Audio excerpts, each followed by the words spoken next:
Kaya po kayo yumayaman ng todo dahil sinasangkalan ninyo yung safety ng inyong mga pasahero sa ngalan ng kita. Nakita nyo sa video, walang mga life jacket. Tapos ipagdidiinan ng kumpanya ninyo na compliant kayo. Hindi man lang ho tayo nagkaroon ng hiya sa mga pasahero. Buhay at kamatayan pinag-uusapan natin dito. Ano po yung average operational age nitong mga barko na to?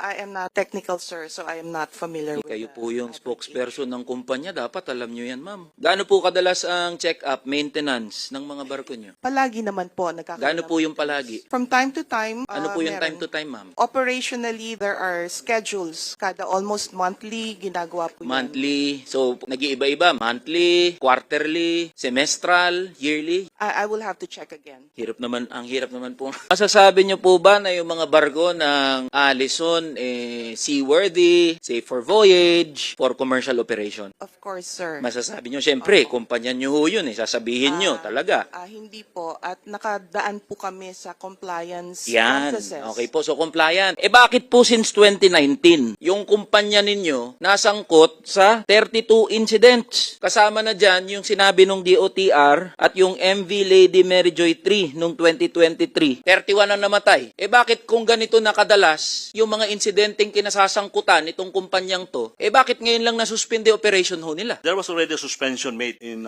Mary Joy. I'm not privy on the earlier on incident, sir. Bakit pa rin pinapayagang maglayag yung ganyang kumpanya? Nasangkater ba yung mga insidenteng kinasasangkutan? I agree with you that kailangan na po siguro i-suspend. Systemic na po yung nangyari ngayon. Ang pinupunto ko lang naman ho, kung hindi nangyari itong insidenteng to, yung Allison na yan, tuloy-tuloy pa rin na makakapaglayag. Sasabihin ngayon ng Allison, our ships are seaworthy, safe for voyage. Andyan ho mga biktima ho. Tapos sasabihin nyo, safe for voyage. According sa survey report, sir, the vessel is seaworthy. Seaworthy, ilang beses na nagre-reklamo. Sinusumbong yung itsura, quality ng mga barko. Marina, walang ginagawa. Kayo sinasabi nyo, okay naman, seaworthy. Pag kayo sumakay dun sa barkong yon, sasabihin nyo, seaworthy? Nanggagaling yung punto de vista namin sa mga ordinaryong Pilipino, mga manggagawa na sumasakay dyan sa mga barko ng Allison. Paano nyo tinitiyak ho yung safety procedures dyan ho sa mga lumalayag na mga barko? Biruin nyo, nakalak pa mismo. Tapos sira-sira yung mga life jacket. Pero nakita nyo sa video, walang mga life jacket. Tapos ipagdidiinan nyo dito ng kumpanya ninyo na compliant kayo. Hindi man lang ho tayo nagkaroon ng hiya sa mga pasahero. Walang life jacket, may bata, may baby na namatay. So how could you say that your company is compliant? Kaya kami nagagalit kasi harap-harapan, ito po mga biktima nandito. Sila mismo, lived experience, traumatic for them. Tapos ganito maririnig natin dito. Alam nyo, yung mga kagaya nyo po na mga malalaking negosyo, kaya po kayo yumayaman ng todo dahil sinasangkalan ninyo yung safety ng inyong mga pasahero sa ngalan ng kita. Di bali ng kumita,